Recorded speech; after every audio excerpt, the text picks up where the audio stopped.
During Hollywood's golden age, the studios controlled everything, even love. For LGBTQ stars, the truth about their relationships could end a career overnight. To keep suspicion at bay, many were pushed into Lavender marriages, carefully staged unions between men and women that played well in the press but hid a very different reality. Some complied to protect their fame, others refused and paid the price. Here are 10 vintage Hollywood stars whose marriages were more about survival than love: Janet Gaynor and Adrien Greenberg. Janet Gaynor was America's sweetheart of the silent era, the first ever Best Actress Oscar winner in 1929, but she also faced persistent rumors about her personal life. By the late 1930s, Gaynor had been through 2 short-lived marriages, and Hollywood gossip columns speculated about her sexual orientation. Enter Adrien Adolph Greenberg, known simply as Adrien, MGM's famed costume designer, who happened to be openly gay within the film community. In 1939, Janet Gaynor married Adrien in what many later called a classic Lavender marriage. Despite both being LGBTQ, Adrien was gay. Janet was widely rumored to be bisexual, the pair presented as the picture of a happy Hollywood couple. They wed on August 14, 1939, and even had a son together the next year. Insiders understood the arrangement. It provided cover for Adrien's relationships with men and possibly for Janet's relationships with women. But publicly, it was a storybook romance. Remarkably, this marriage of convenience endured for 2 decades until Adrien's death in 1959, far longer than many real Hollywood marriages. Both Gaynor and Adrien maintained in interviews that they were content and devoted spouses, which may well have been true on its own terms. This unique partnership shows a different side of Lavender marriages. Rather than a brief studio-arranged fix, theirs became a lasting bond of mutual understanding. Gaynor largely retired from acting after the marriage, and Adrien continued designing iconic costumes, from The Wizard of Oz to Garbo's gowns, with Janet by his side as a trusted confidant. In private, they had the freedom to be themselves. Their union is remembered as a successful Lavender marriage, one that masked 2 Hollywood careers behind a veneer of heterosexual respectability, yet seemingly provided genuine companionship in an intolerant time. Tyrone Power and Annabella. Tyrone Power was one of 1930s Hollywood's most dashing leading men, a matinee idol famed for swashbuckling roles in intense romantic films. But behind his heartthrob image, Power was long suspected by tabloids and colleagues of being bisexual or gay. Whispered rumors linked him with male and female lovers alike, an open secret the studios were desperate to keep quiet. Unlike some peers, Power was not forced into a cover marriage by the studio. He chose to marry a woman he truly cared for, the French actress Annabella, in 1939. Studios hoped this high-profile marriage would put the rumors to rest. Tyrone Power and his wife Annabella, pictured in the 1940s, maintained a glamorous front, but reports swirled of Tyrone's secret affairs. By most accounts, Tyrone and Annabella's marriage started as a genuine love match. Annabella even gave up her flourishing European film career to be with him. Yet, the pressures of Power's double life soon took a toll. Throughout the 1940s, reports of Tyrone's affairs with both men and women began to surface, undermining the image of wedded bliss. Gossip columnists hinted at his relationships with male co-stars, while Power also engaged in at least one very public heterosexual affair, with none other than Judy Garland. That liaison reportedly led to an unintended pregnancy, a scandalous development that proved the final straw for Annabella. After 9 years of marriage, the couple divorced in 1948. Tyrone Power's story illustrates how even a voluntary Lavender marriage could crack under the weight of reality. Annabella later acknowledged that she had difficulty competing with Tyrone's other interests, implying she was well aware of his orientation. Power went on to marry 2 more women in the 1950s, fathering children. Yet, rumors of his same-sex relationships persisted until his untimely death in 1958. His first marriage with Annabella, however, remains the most famous, a Hollywood union born of affection, but shadowed by secret truths, reflecting the complicated personal compromises even major stars made in that era. Johnson and Eevee Abbott. At the height of his fame in the 1940s, Johnson was the all-American boy next door, a clean-cut musical and war movie star with a ready smile. Behind the scenes, though, MGM studio chief Louis B. Mayer worried about Johnson's antics and the growing whispers that the affable actor was gay. In classic Hollywood fashion, the studio decided to engineer a solution.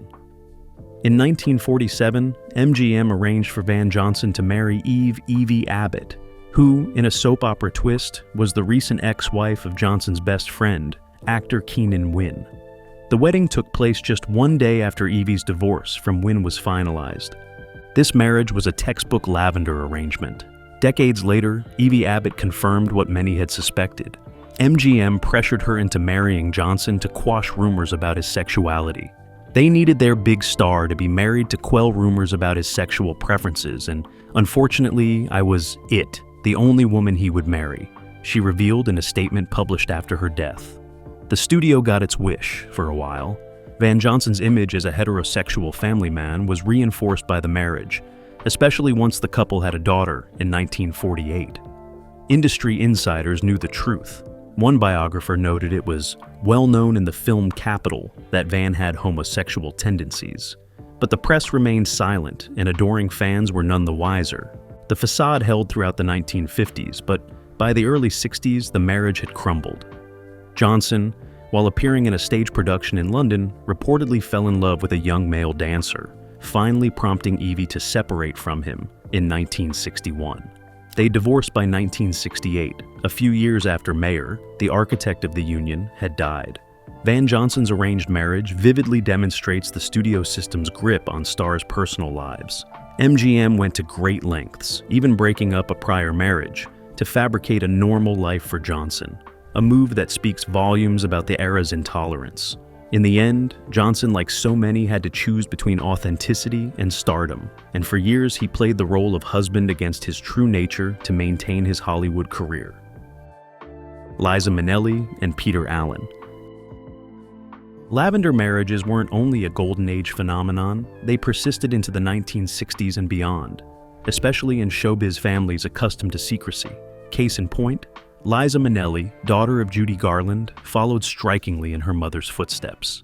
In 1967, the 21-year-old Liza married Australian performer Peter Allen, a charming singer-songwriter who was then an up-and-comer in the music scene. To the public, they were a glittering young showbiz couple, but those in the know realized this was another marriage of convenience. Peter Allen was gay, a fact Liza herself later acknowledged, and their union fit a pattern well known to Liza's famous family. It's said that Judy Garland, Liza's mother, had advised her daughter that gay men make the best husbands. Judy would know she had married a gay man herself, director Vincente Minnelli. Indeed, some have suggested Judy encouraged Liza's match with Peter Allen, perhaps hoping her daughter would find the same understanding of companionship she once had. Liza and Peter tied the knot in a lavish ceremony on March 3, 1967, and for a while, things seemed happy. They performed together and embodied a mod, carefree image of the late 60s. However, rumors soon swirled that Peter was growing close to someone else, not another woman, but a man named Mark Herron, who ironically had been Judy Garland's own fourth husband. Showbiz circles buzzed that Allen and Herron were entangled in an affair even as Liza and Peter remained married. Liza Minnelli and Peter Allen on their wedding day, 1967. Their marriage would last 7 years before Allen came out as gay, confirming long-standing rumors. After years of whispers, Liza and Peter divorced in July 1974. Only after the split did Peter Allen fully come out, openly confirming that he was a gay man, something that many had suspected throughout the marriage. In retrospect, their 7-year union is recognized as a classic Lavender marriage of the era. Liza Minnelli, for her part, expressed that she hadn't known about Peter's sexuality at first, but remained friends with him even after the truth emerged. Tellingly, Liza went on to marry another man, producer David Guest, who was also widely rumored to be gay, suggesting she perhaps internalized her mother's philosophy about gay husbands. The Liza Peter story shows how the cycle of cover marriages could echo across generations. It's a poignant example of two young entertainers caught between personal truth and public expectation, doing what they felt they had to do in an era when coming out was still unthinkable for a rising star. Barbara Stanwyck and Robert Taylor. Barbara Stanwyck and Robert Taylor were a Hollywood power couple of the late 1930s, a marriage made in movie star heaven on the surface. Stanwyck was an Academy Award-nominated actress and one of the most admired women in Hollywood. Taylor was a handsome leading man dubbed the man with the perfect profile. In truth, however, their 1939 marriage was carefully orchestrated by studio executives alarmed by what they saw as a serious problem. Both stars were rumored to prefer their own sex. Stanwyck, despite multiple marriages, was long suspected of being lesbian or bisexual, and Robert Taylor likewise was rumored to be sexually uninterested in women. MGM, the studio Taylor was under contract with and where Stanwyck often worked, decided a wedding between the two could conveniently kill two birds with one stone, quelling gossip about both actors at once. The marriage was arranged in haste. On May 13, 1939, Barbara Stanwyck and Robert Taylor tied the knot in a high-profile ceremony that had all the trappings of true romance, except the romance itself. According to Hollywood lore, immediately after the wedding, Taylor pointedly refused to kiss his bride in front of the assembled guests. That night, rather than spending it with Barbara, Robert Taylor went home to his mother's house, an ominous sign for a honeymoon and a detail often cited as proof that their union was purely for show. Nonetheless, the marriage achieved its PR purpose. Fan magazines touted the happy couple, and for years, public speculation about Stanwyck's or Taylor's sexuality was largely kept at bay. Barbara Stanwyck and Robert Taylor in a 1940s publicity photo. The studio arranged marriage between these two stars to protect their images. Behind closed doors, Stanwyck and Taylor had an amicable but unconventional arrangement. They lived together and even genuinely cared for one another as friends, but the expected ardor was noticeably absent. Both continued to quietly pursue their own interests. It was an open secret in Hollywood that Stanwyck enjoyed the company of women, and that Taylor had discreet flings as well. Their Lavender marriage lasted longer than most. They stayed married for 12 years, a testament to their professionalism and perhaps personal fondness. In 1951, they divorced, officially citing irreconcilable differences, though friends knew the marriage had served its purpose and effectively run its course. Today, the Stanwyck-Taylor marriage is frequently referenced as a classic example of a Hollywood Lavender marriage. It highlights the extreme measures studios took to manufacture heterosexual narratives for their stars. Judy Garland and Vincente Minnelli. Few Hollywood marriages had the star wattage of Judy Garland and Vincente Minnelli. She was the beloved Wizard of Oz star and singer. He was a visionary film director. Yet theirs, too, carried a secret. Vincente Minnelli was a gay man who had lived relatively freely in New York's theater scene. But upon reaching Hollywood's upper echelons, he faced pressure to conform to heteronormative expectations. Enter Judy Garland. The studio, MGM, paired its fragile but talented star with a sophisticated director during the filming of Meet Me in St. Louis, 1944, which Minnelli directed. They fell into a romance of sorts and married in 1945. But many close to the couple later noted that this was, at its core, a Lavender marriage, one likely encouraged by the studio to fix Minnelli's image and provide Garland with stability. For Judy, who had grown up under MGM's thumb and survived multiple youthful flings and a disastrous first marriage, marrying Minnelli offered a respite. He was kind, artistic, and, importantly, not threatened by her superstardom, perhaps because his interests lay elsewhere. The couple had a daughter, Liza, yes, the same Liza Minnelli mentioned earlier, and by outward appearances enjoyed a loving marriage for a time. Behind the scenes, Vincente's sexuality was an open secret. He didn't entirely hide his orientation in private circles, and Garland eventually became fully aware that her husband was gay. Not only was she accepting of it, she even later quipped that gay men make the best husbands, reflecting positively on her experience with Minnelli. According to biographers, Judy would playfully advise Liza in later years to marry a gay man, they're the best, clearly alluding to Vincente. Judy Garland and director Vincente Minnelli, pictured at a Hollywood nightclub, presented as an elegant power couple, even as Judy privately understood her husband's truth. Despite this understanding, the marriage did not ultimately last. Garland's own personal struggles, anxiety, addiction, the relentless pressures of fame took a toll, and the couple grew apart.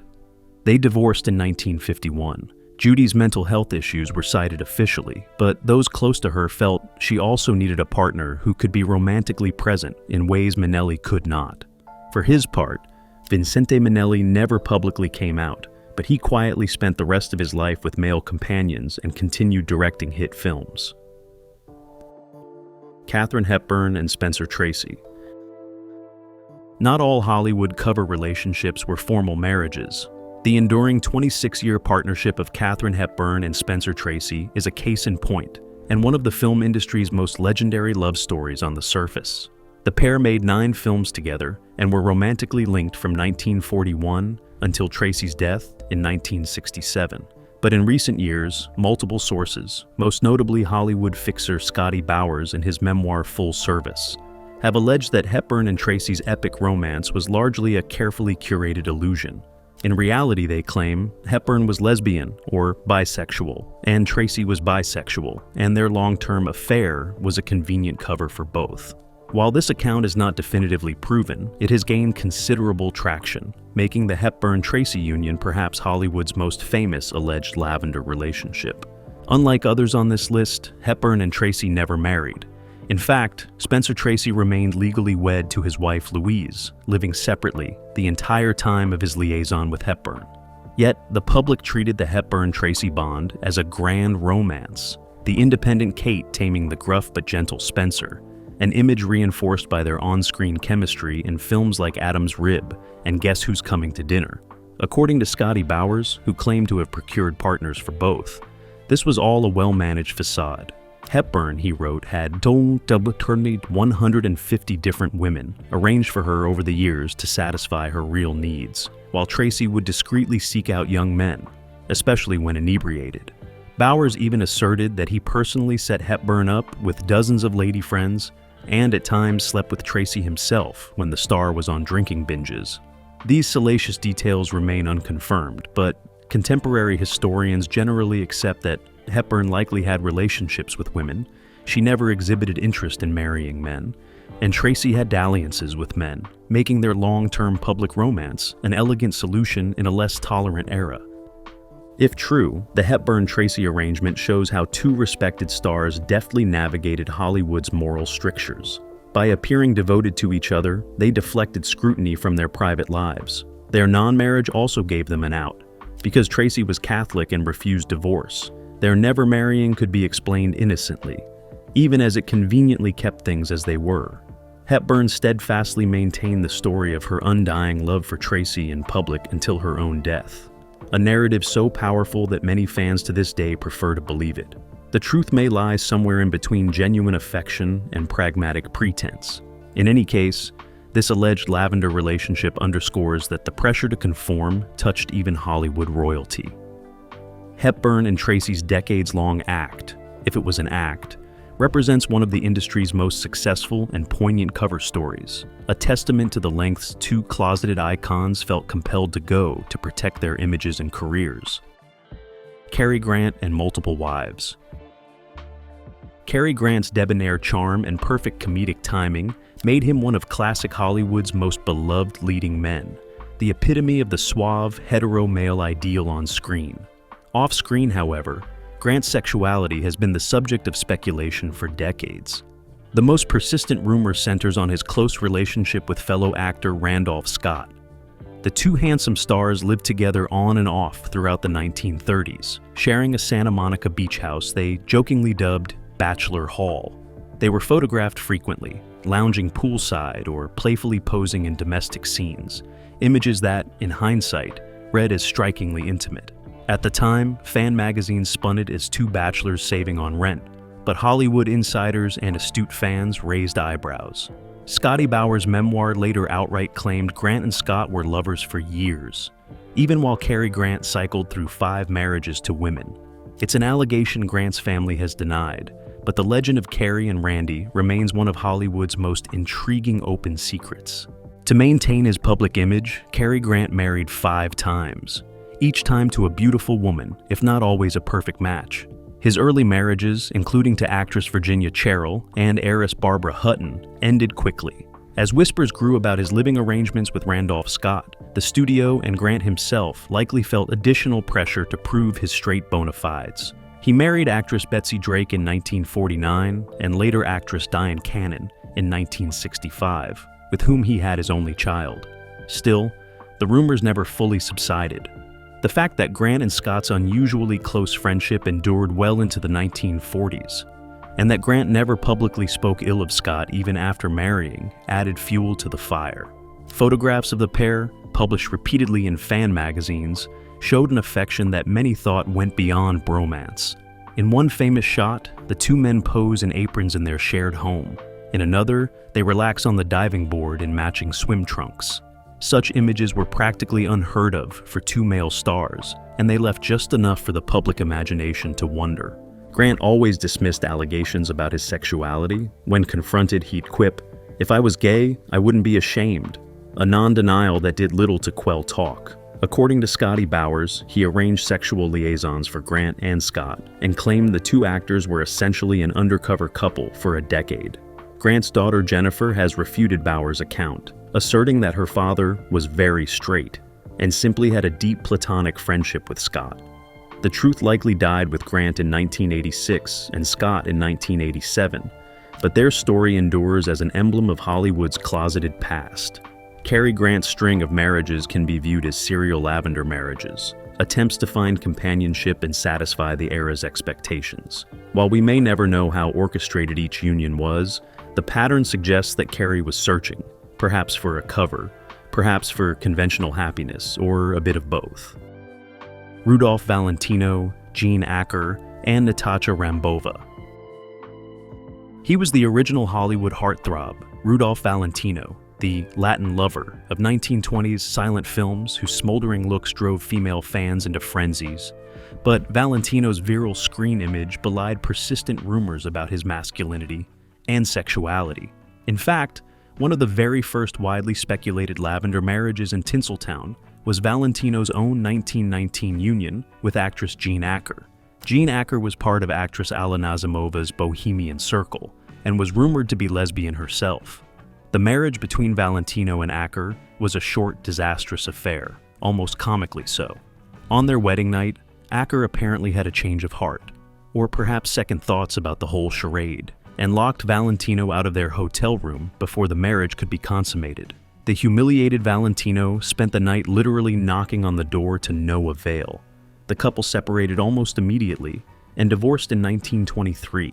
That infamous wedding night fiasco quickly entered Hollywood legend, fueling speculation that the marriage was never about love. Silent film icon Rudolph Valentino with his first wife, John Acker, circa 1920, their brief troubled marriage, she locked him out on their wedding night, fed rumors it was a sham. Why would Valentino, at the dawn of his stardom, enter such a farcical marriage? Studio pressure and image control are the likely answers. By the early 1920s, Valentino's uber-romantic roles in films like The Sheik were making him an international sensation, and also drawing snickering from some male critics who found him too effeminate. The Chicago Tribune infamously dubbed him a pink powder puff, questioning his manliness. Stung by such barbs, Valentino even staged boxing exhibitions to prove his machismo. A marriage to a Hollywood starlet like Acker could only help dispel the unsavory rumors. When that union failed spectacularly, Valentino tried again. In 1923, he wed Natasha Rambova, a glamorous costume designer and alleged lesbian lover of Nazimova as well. This second marriage lasted about 2 years before ending in 1925. It too was highly publicized and coincided with a period where Valentino's roles, like the foppish character in Monsieur Beaucaire, had some questioning his hetero appeal. Many later speculated that both marriages were strategic covers to keep Valentino's reputation intact as a heterosexual Latin lover. Valentino tragically died young in 1926, at just 31, before any public reckoning of his private life could occur. In death, he remained an enigma, but modern historians tend to agree that Valentino's marriages had elements of convenience. Gene Acker, who reconciled platonically with Valentino as a friend later, was known to be involved with women. She was, in fact, in a relationship with actress Grace Darmond, even as she wed Valentino.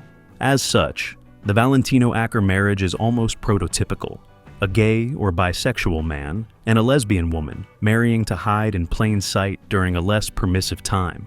Valentino's case illustrates that the phenomenon of lavender marriages dates back to the silent era. The studios learned early on that a well-timed wedding could create an illusion of normalcy, an illusion that, in Valentino's case, helped preserve the fantasy for legions of female fans who mourned his passing, never knowing the complex personal reality behind his matinee idol image. Rock Hudson and Phyllis Gates. Our countdown ends with perhaps the most emblematic lavender marriage of them all, Rock Hudson and Phyllis Gates. Rock Hudson was the ultimate 1950s leading man, tall, dark, and handsome, with a radiant smile, and his string of romantic comedies and melodramas made him a household name. But Hudson was also gay, a fact known to many in Hollywood, but kept tightly under wraps from the public. By 1955, gossip magazine Confidential got wind of Hudson's secret and threatened to expose him, a potentially career-destroying scandal in that era. In a panic, and with the full force of Hudson's agent and studio behind him, a plan was hatched to save Rock's image. The solution was swift and dramatic. Rock Hudson would get married immediately to put the rumors to rest. Rock Hudson and Phyllis Gates, at home in 1955.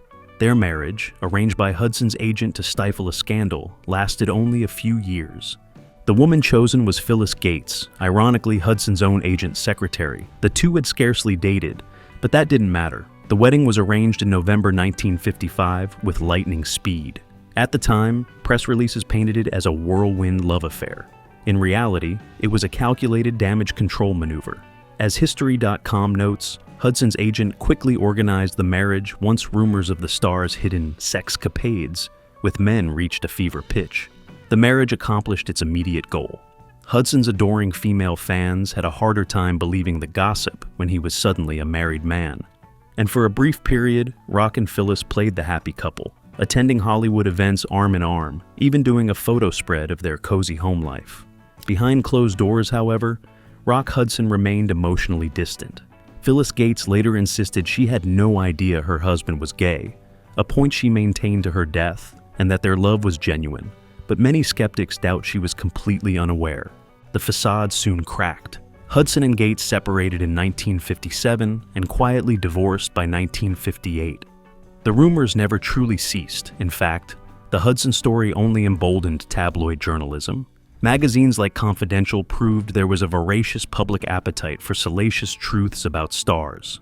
Hudson, for his part, dodged any public discussion of his sexuality for the rest of his life.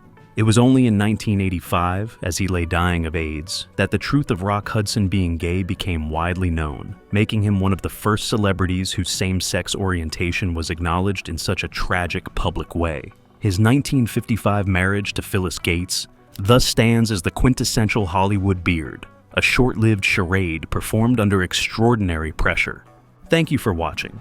If you enjoyed uncovering this side of film history, please like the video, subscribe to the channel, and turn on notifications for more untold stories from classic Hollywood.